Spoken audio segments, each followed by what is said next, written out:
What's up, party people? Welcome to the season finale recap of the Modern Lending Podcast for season 2, if you can believe it. So this has been a wild trip. First, I got to check my camera and audio, make sure I'm doing the right stuff here. Yes, great. Good to hang out with everybody. I'm going to be doing a recap of every single episode, 18 episodes of the Modern Lending Podcast season 2. Throw them on the screen, talk through it, give you the reason, the core of why they were on the show, and break it all down. It's going to be a blast. Buckle up. You're going to learn some things.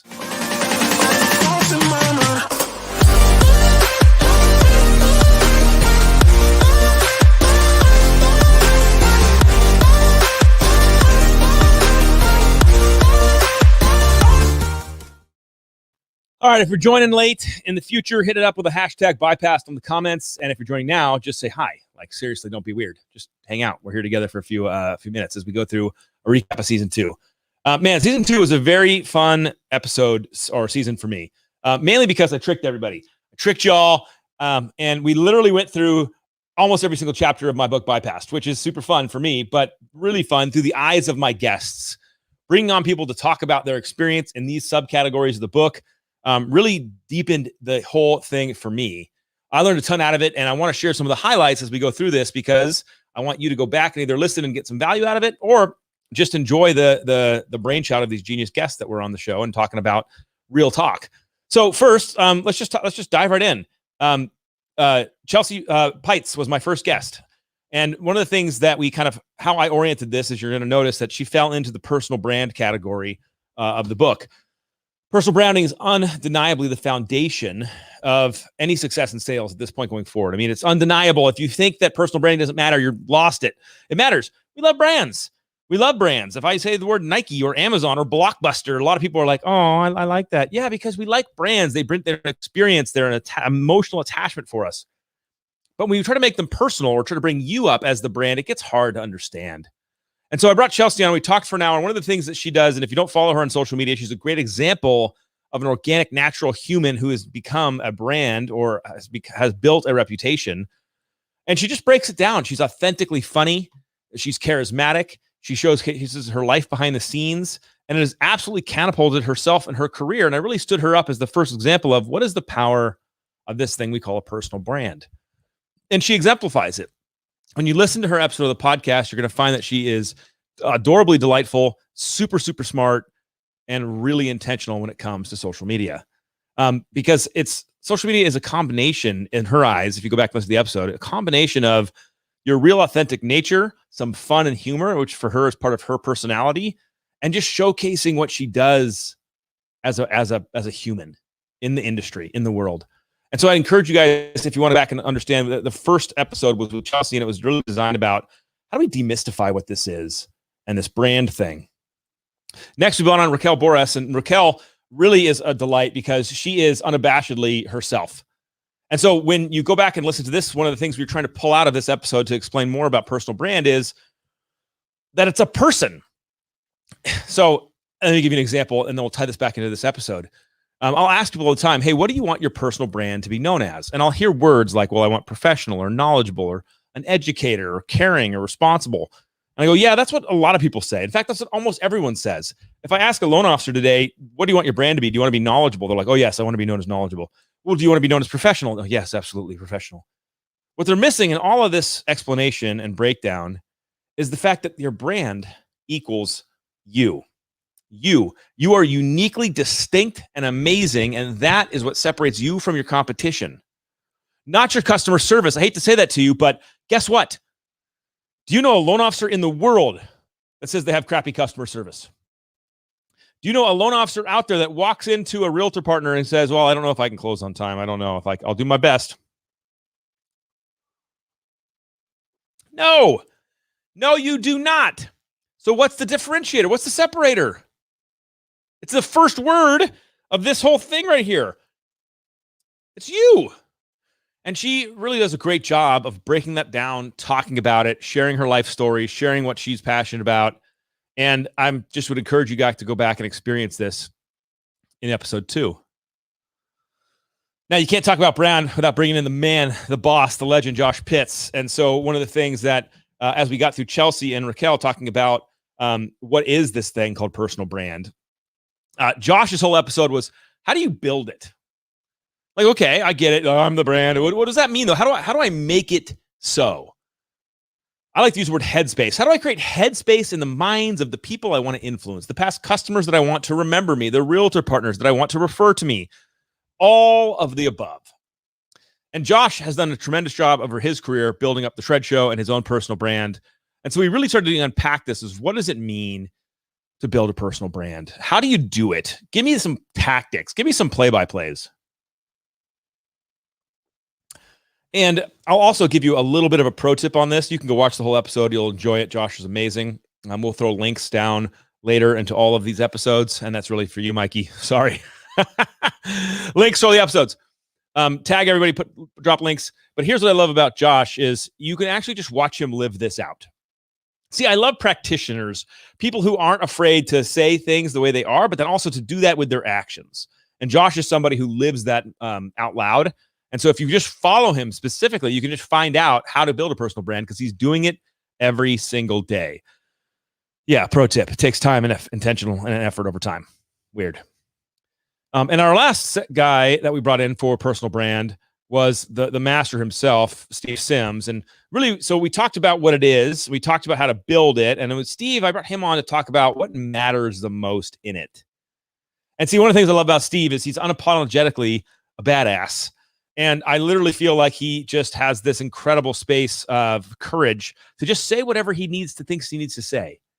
He cuts through the crap, he cuts through the noise, and he says, this is what I believe, this is what I think, and here's what I say, and here it is for you. And then he lives his life that way. So obviously, he's a very well-known, established personal brand, which I love. So you got to just say, hey, look, this guy's already doing it.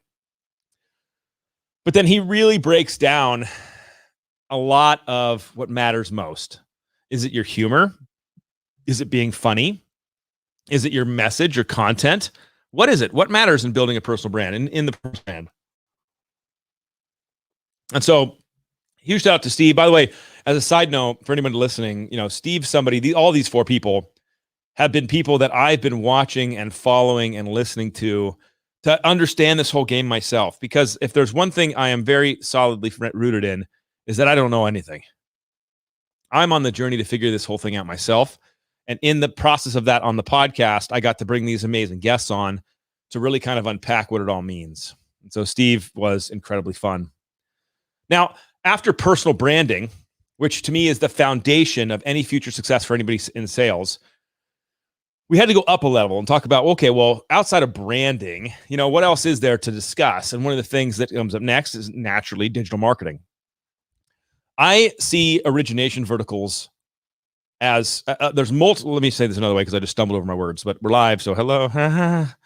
There are multiple origination verticals that can lead to success in mortgage today. What I mean by that is, in the glory days, the best way to get business, the most successful way, the sustainable way, was to go out and prospect our referral partners. Of course, realtors. Why? Because they contained all of human knowledge, meaning the multiple listing services are private. And if you wanted to get knowledge, like what houses were for sale, you had to talk to a realtor. Well, fast forward 20 years, 19 years. No, it's all in your hand now. It's all in cell phone. It's amazing right here. And so this thing called digital marketing came alive. My friends, digital marketing wasn't a thing pre-internet. It wasn't even a thing when we had Nokia flip phones. Digital marketing became a massive thing right around us in our own lifetime. So we have to understand it because these are where the customers are. What does this mean? What's going on? And so we brought on our first guest to talk about digital marketing, which is Alan Edgett. Now, I know the light laser cut his eyes off. Sorry, Alan. Here, hold on. I'll help you. I love you. I don't want your eyes cut off. Boop. So I brought on Alan Edgett. Now, Alan has been in the forefront of digital marketing for a decade. This guy was running multi-million-dollar campaigns, geotagging, finding people on the internet, and giving them the products of the company that they were trying to sell to. So think about this, though. This is wild stuff. And this is happening to your customers. Okay, so you're a loan officer. I know you don't understand this. What happens when you run your customer's credit on their application? You know what happens. You know what happens, right? They get triggered. Other companies call them, et cetera. What happens when they're cruising around on the internet? Here's the thing that Alan understands and has mastered over the years. Alan understands that human behavior on the internet can be tracked, humans can be located, and humans can be marketed to at their exact right time. Think about your past customers. You do a loan for them, you put them on a drip campaign, you forget about them, and you torture them with your crappy drip emails, right? Okay, great. What Alan does is Alan is actually watching your customers' behavior and starting to build a profile of them, understanding when they're going to buy or refinance next. And as that predictive indication goes up into the higher percentages, Alan goes to the mortgage companies and go, hey, guess what? Alec Hansen is 98% likely to apply for a refinance right now in this week. So take all your money and go right at Alec because he's gonna get a loan. And meaning the whole time I'm in somebody's past customer database getting their crappy drip campaign about their cookie recipe. This is powerful stuff. This is happening. Our customers are being attacked, and we have to understand what the real players are doing to get your customers' information and to give them to your competition. I highly recommend listening to Alan. After Alan, we brought on a branch manager here at Loan Depot, Adam Encinas, to talk about, well, what can I do about it? So I can see it. I know it's happening, but what the heck can I do about it? What can you do, Mr. Loan Officer, with zero budget? Do you know how much money Quicken and Zillow are going to spend this year to intersect and take your customer from you? I'm just calling it like it is. I'm sorry if that makes anyone offended, but you do not know how much money. It starts with a B.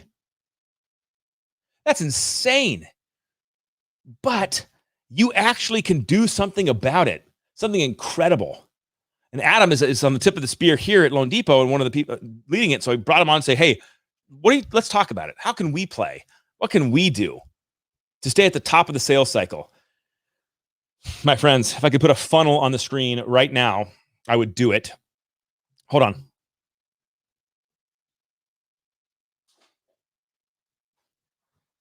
If I wanted to put a funnel on the screen. You know what? There's fancy computer stuff and graphics, and then there's the good old-fashioned pen.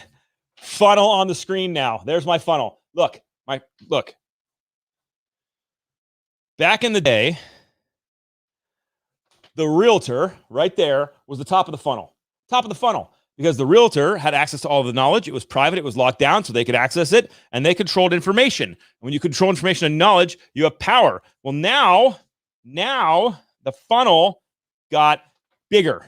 It got bigger. And you know what's at the top now? This crazy word called the internet.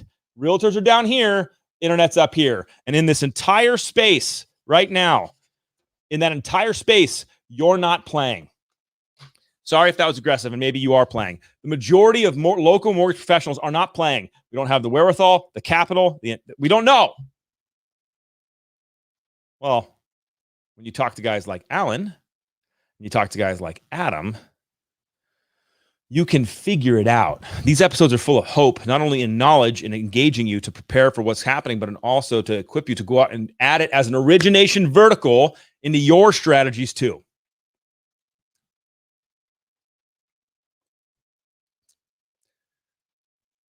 Mike came on next in digital marketing.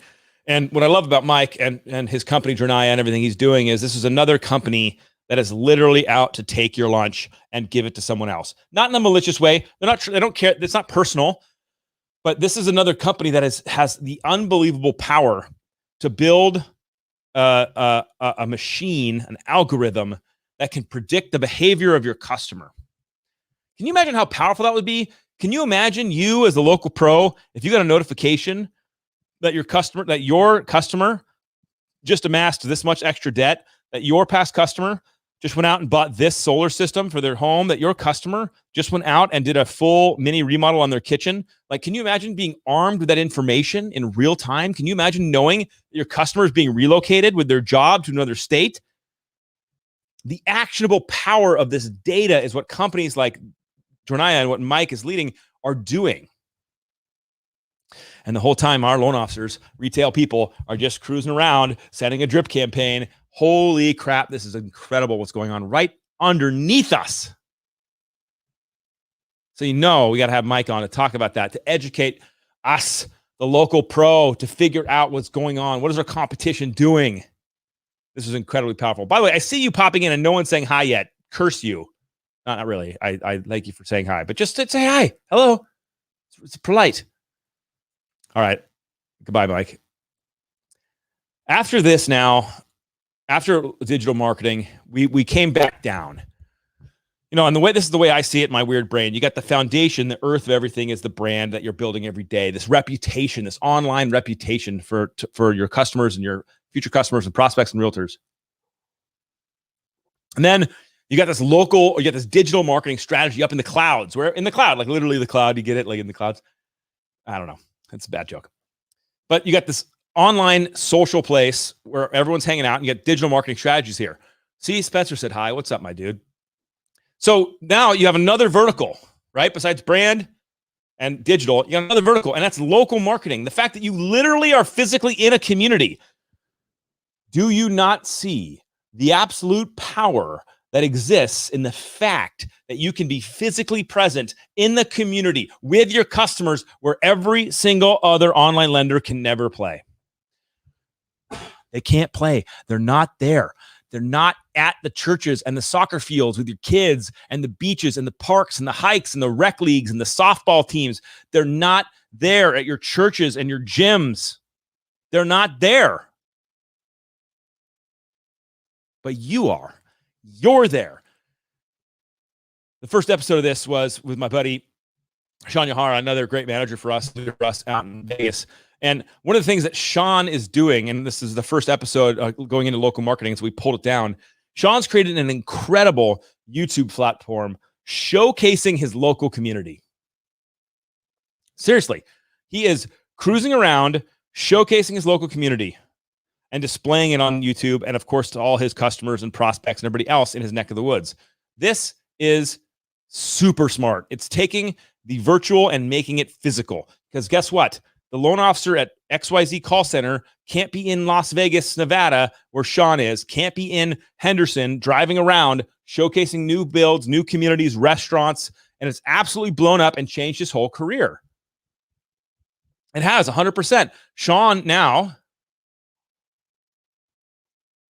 is getting weekly leads from people who are like, I watched your episodes. I watched all your videos. I'm moving to Vegas. I saw that one on here. Can you hook me up? Can you get me some loans? Can you refer me to a realtor? Because he can be local and those big boxes can't. This is a huge competitive advantage. Go watch the episode. And you'll see what's going on. The next one was the man, Bill Gaylord. Now, this guy is an absolute stud. How do you leverage local marketing? We told stories about burgers and benefits. It's one of my all-time favorite things. These guys are supporting veteran charities in their geographies. These guys are absolutely pouring into the local community in ways that online lenders can't play. And look, I'm not trying to talk crap. Online lenders do a great job. You are an absolute bumpkin if you sit around thinking, well, online lenders all suck. No, they don't. Number one lender in the country is an online lender. They're doing okay. Their earnings report is out today too, by the way. I need to check that out. So yeah, they're good. They do their job. Customers like them, or they would never keep going back to them. And yet you have a superpower they don't have. You can do something they can't do. And in a conversation with Bill, we talk about 1,700 different strategies of how do you get out of your office, there's no people here. There's no one here. So stop just sitting in here all day. How do you get into your community and leverage what's going on? Real fun conversation. The next one on local marketing was just an absolute spoof. So it's just, if you want to have some fun, it's me interviewing me. Someone's already annoyed. I couldn't find somebody in time to bring on to have this conversation. So I wanted to just have it. It was important. It was this topic, the third place in local marketing, is so important. And I couldn't find anybody to come in and interview for it. So I just did it myself. I Thanos did. I'll do it myself. So it's me interviewing me, but I really want you to go back and watch this one. I really do, because there's something called the third place, and the third place is another example of community building opportunity that you have that cannot be replicated by anybody else. It's unique and specific to you, and you need to leverage it. You need to figure out how to use your third place as a vertical, as an opportunity, as a place to get business. It's undeniably powerful, and so this whole episode was me asking myself a question and answering it. It's pretty funny editing, but this is crucially important. And I was like, I can't find a guest for this. I'll just do it myself. So please dig in to the third place. It's too important, and you're leaving it out. You're absolutely leaving it out. Oh, Mikey's already got all the links up. That's going to overwhelm her. Way to go, Mikey. All right. So next, after local marketing, we got to talk about lead management. Now, I joke on this topic a lot, but it's very important because here's the question. Focus up. If I was going to give you 1,000 leads of customers' names and numbers and emails, literally that are in your city, 1,000 people that pushed a button on the internet and said, hey, I'd like some answers on mortgages. I have some questions. I'd like to know. And you put that out there. And I gave you 1,000. The hell are you going to do with them? What are you going to do with them? I'm going to call them. Oh, you're going to call them? Really? Yeah, I'm going to call them. Okay, when you call them, what are you going to say? Well, you're not going to get a hold of them. You know that, right? You're going to leave a voicemail. So what's your voicemail going to say? To call me back? Okay. And when they don't call you back, because the leads aren't going to call you back, what are you going to do? Well, I'm going to text them. Okay, good. What's your text going to say? When are you going to text them? By the way, these are 1,000 names. So you have all day? Well, I'll get some tools. Man, you don't know anything. We're not prepared. So I brought on my dude, Scott Payne, to talk about lead management and just to understand, what does this even mean? What does managing a lead even means? Because I'm going to tell you right now, here's my analogy. Just focus up on this. If your business is a sports car, the engine is your lead management system. Because I don't care how sexy your car is, how beautiful and sleek the lines are. You have the nicest interior. Your tires are sick. 19-inch rims. Is that even cool anymore? I'm old. I don't know. And your engine sucks. How about a realtor that lead aggregates like a boss? Some of these realtors lead aggregate like monsters. Let's say they sit down in front of you and say, hey, I'm going to give you 1,000 leads a month. What are you going to do? You have no clue. So you had to bring Scott on. We had to talk about it because this is too important of a topic to ignore. So I'm going to ask you, what's your lead management strategy? I don't know. I don't have one. Then go listen to the podcast with Scott. Go hear what this guy has to say. Start understanding how it works and then start building your system from there. It's too important. After lead management, after leads, and by the way, so you're seeing the story here, right? You got the brand underneath that supports all this stuff. You got digital marketing as a vertical to bring in leads in business. You got local marketing as a vertical to bring in leads in business. You get the leads. What do you do with them? And now someone comes to you and says, what's your rate? How did you learn how to quote a mortgage? How'd you learn? Who taught you? I'm going to tell you how you learned. You sat behind a senior loan officer and you listened to what they said. And then you got on the horn and you started to try out your best tactics over time. And now you have this organic thing you've learned over the years. And that's what you've got. Does that sound right? I'm not knocking you on this. That's just the truth. We learn organically, tribally through our experience. It's not a jab.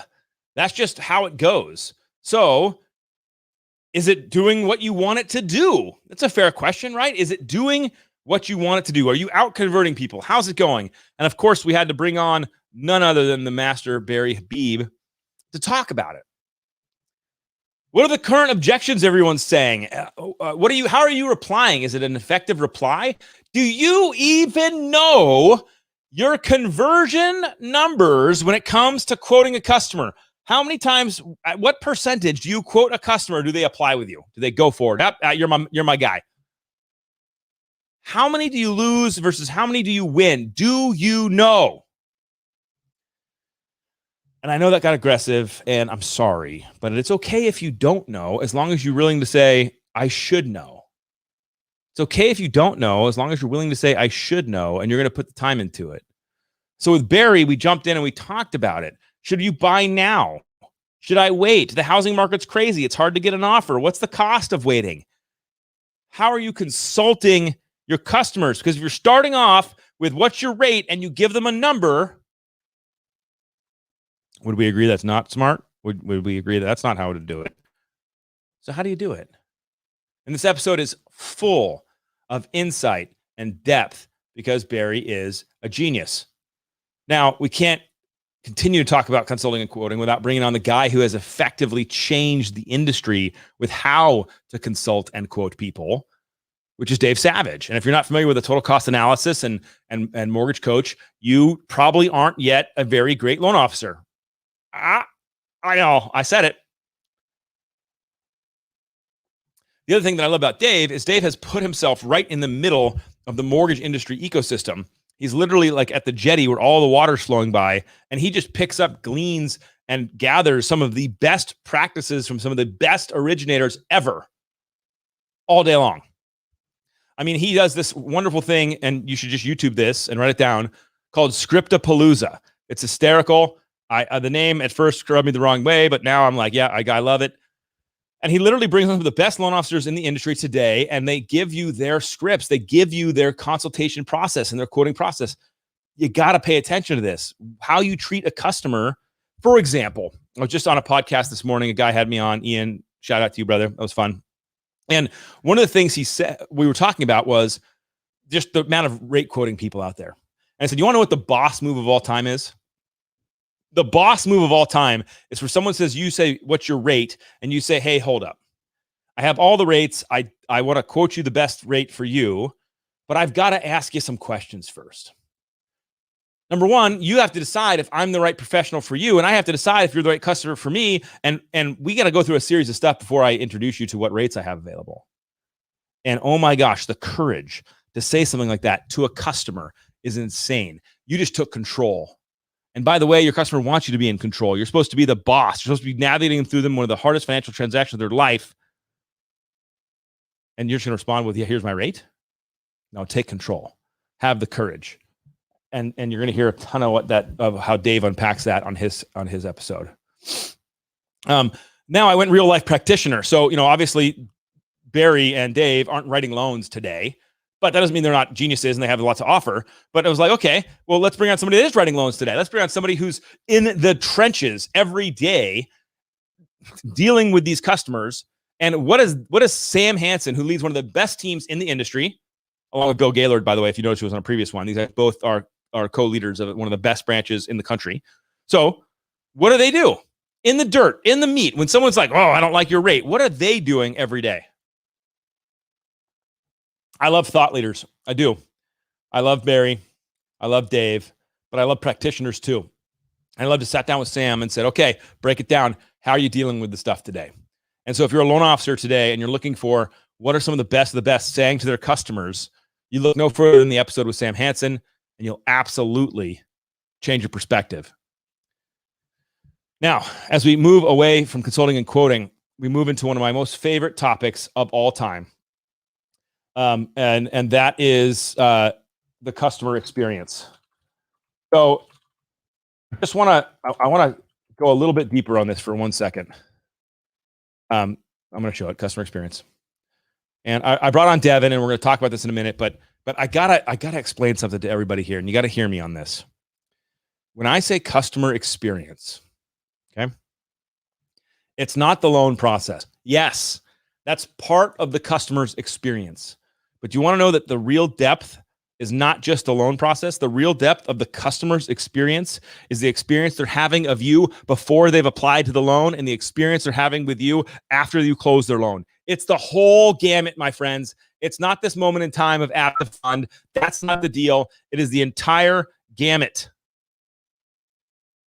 How they're experiencing you online, how they're getting educated by you, how they're in relationship with you. If you're relegating your customer experience to app to fund, I think you missed it.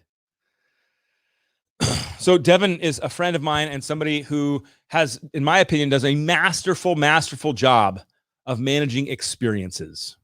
She's done it for decades. She's talented, capable. And so we talked about, what does it mean? What does it mean to really delight somebody? What does it mean to be in relationship with somebody? What does it mean to provide an experience that is unforgettable? That's a big deal, right? Let me ask you a question, for example. Let's just go with the loan process today, app to fund. Let's just talk in the app to fund bucket. You have a customer there, app to fund. At what moment do you blow that customer's mind? And I don't mean approve their loan, because that's not blowing anybody's mind. They're expecting an approval or a denial, and most are just expecting an approval. They're not, and they're expecting to close on time or close early, because that's what great experiences are. They're not coming to you expecting a crappy loan experience. Are they? No, they're not. You're not special. You're not different. They're expecting an exceptional experience. That's baseline. So what are you doing in these 30 days? I'm going to say 30 days. In the 30 days you're hanging out with this customer, what are you doing to blow their minds? If you're scratching your head right now with like, I have nothing, then you have the unbelievable opportunity to do something about it. What are you doing to blow their mind? It's a very important question. Performing is expected. Well, go listen to the episode. I'm not just going to tell you. Not right now. And as we moved through from Devin, we get to talk about my second favorite topic, which is relationship for life. Now, hold on, I gotta get my soapbox. Gotta get up on my soapbox now because it's time to go, my friends. Because when we talk about relationship for life, and the next 3 guests I brought on really landed the ship on this, because your drip campaign is garbage and everyone hates it. And so why would you just take somebody who got financially naked with you, told them your hopes and dreams, you helped them buy their very first experience, and then when you close loans, what do you do? What do you do? You close their loans. What do you do? Right now, someone out there is saying, I do nothing. Right now, someone out there saying, I do a closing gift. And I put them on my drip campaign. Great. What closing gift did you send them? Oh, I send them a bottle of wine. Great. Did you ask if they were an alcoholic first? What? Why do they even like wine? Why would you do something? This person has told you everything, and we take all this information and we just crumple it up and throw it in the trash, and then we do nothing for these people. So I brought on the power team, man, Dustin and Phil, like the actual muscle. Like both are tremendous podcasters. Dustin's in real estate, Phil's in mortgage, and this is a massively important topic. And so you got to bring these guys on. And number one, I wanted to piggyback because we talked about ridiculous closing gifts. We talked about things that have no purpose for that customer, and we talked about the core reality of what you should do. Now, go listen to the episode. Go listen. It's amazing. These guys are geniuses. But don't expect more from yourself, right? Like, be better. Don't relegate your customer to a bad experience after you close. How do you take that relationship that you formed with that person and magnify it? And the joke was the cutting board. Don't send people cutting boards. Unless they're an aspiring chef, unless in your conversations with them, they love to cook and you talked about your foodie restaurants that are your favorite in this city. Yes, then send them a cutting board. Send them some freaking great knives. Yes, if that's what gets them fired up. And I make that joke about sending alcohol to an alcoholic. We have to be better than this. Or else your business is going to go away. Or else you are a non-event for them. You are an expectation. You did your job, and so you're now forgettable. Can we just talk about that for a second? You doing your job on time, closing, competitive rates and fees is forgettable. They're going to forget about it. They're not going to know who you are because they're expecting that. Blow it up after the close. And then, of course, man, you got to end with Neil for my series because if you're paying attention in this 30 minutes, or if you haven't and you want to go back in time and start it again, this whole thing's a circle. Surprise. This whole thing's a circle. If the first thing we're talking about is personal brand that builds the foundation for significant influence for you, then as we come to the end of this whole thing and that name of that person gets dropped into your CRM, what are you going to do to stay in relationship with that person? A drip campaign email is not it. We established that. A throwaway closing gift is not it.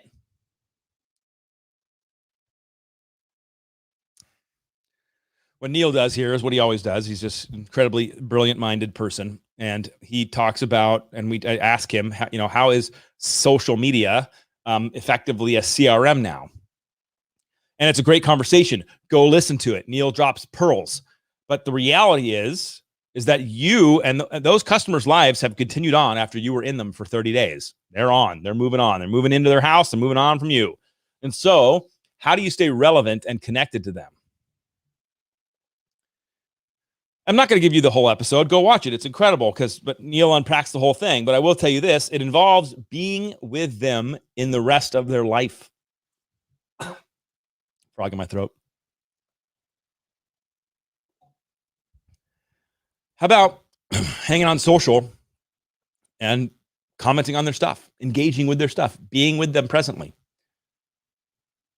That's part of what Neil breaks down for you in the last episode. But this whole thing, my friends, is a circle. Your relationship for them reinforces your personal brand, which allows for digital marketing, allows for local marketing to work, which allows you to get leads and new business. Your lead management system is the engine that turns the whole wheel over and over again. Your ability to consult and quote in an effective way increases your conversion and your customer experiences, increase your personal brand, and lead back to this. It's a circle. And when you play this game and you continue to get better and continue to get better, your circle continues to get bigger and bigger and bigger. And now it's really about your ability to scale, which is a whole new topic. We're not going to do it today. It involves trust and delegation and hiring great people. We're not getting into that today, but when you look at this whole beautiful mess of our cycle, it all flows through. So for everyone that came on the show, from Chelsea, who's incredible and smart and brilliant on social media, to Raquel, who showcased that your brand is just you and how to lean into that, to Pitts, who's amazing at building a personal brand, to Steve Sims, who lays down what really matters in it, to Alan Edgett, who exposes all of us to what's really happening with our customers, to Adam, who's showing a little bit of light that you can do something about it in the digital space. In fact, you can do something really powerful, to Mike, who's showing us, hey, pay attention, your customer is going to get swooped up if you're not there with them. And thank you, too, to Sean, who's showing everybody how to show up on YouTube and show up in a way that matters and build real community, connecting the digital and local. To Bill, who is one of the most creative marketers I've ever met, who is one of the most, we didn't even talk about his social media, too, because this was a local concept, dude, but Bill is an incredible student of the game when it comes to social. I would like to thank myself for always believing in myself and for being there for myself. Sorry, just got to channel a little Snoop. For Scott, who just has a passion for leads, man. I know, Scott, making leads sexy again, dude. That's the topic of your new podcast because you do a great job of it. Thank you to Barry, who just has continued to pour into our industry for years and is one of the most thoughtful Renaissance men of the modern day that I know. Dave, who is constantly pushing the industry forward. You're just a delight. Sam, as a practitioner and somebody I just respect out of my mind, thank you. Devin, you are a gem in the world, period. How you see the people, how you see people, how you make experiences happen is so amazing. Dustin and Phil, as industry thought leaders, as guys that are pushing the envelope forward and really trying to be better. They're huge inspirations to me and a lot of other people. And then Neil, of course, another huge inspiration to me and a bunch of people on how to just get better at this whole game. From branding to relationships for life, how do we continue to innovate and push forward? So I just want to thank all you guys for being part of season 2. It was incredible. You guys added so much depth to my life in the content you shared. And then I know in the lives of everyone else that has listened and hung out and saw your episodes. So thank you guys. I appreciate everybody. Season 3 is coming. We're going to do some surprises, some splashes. The whole game here is to be in the fight with you guys every day. I'm a loan officer here in my soul. And, no matter what I'm doing in my leadership position, if loans don't come in and our loan officers don't evolve, then the world changes for the worse, because what you offer as a local professional in your community is unbelievable. Thank you, guys. Have a wonderful day, and I'll see everybody on the internet. If I can find the outro. Take care, everybody.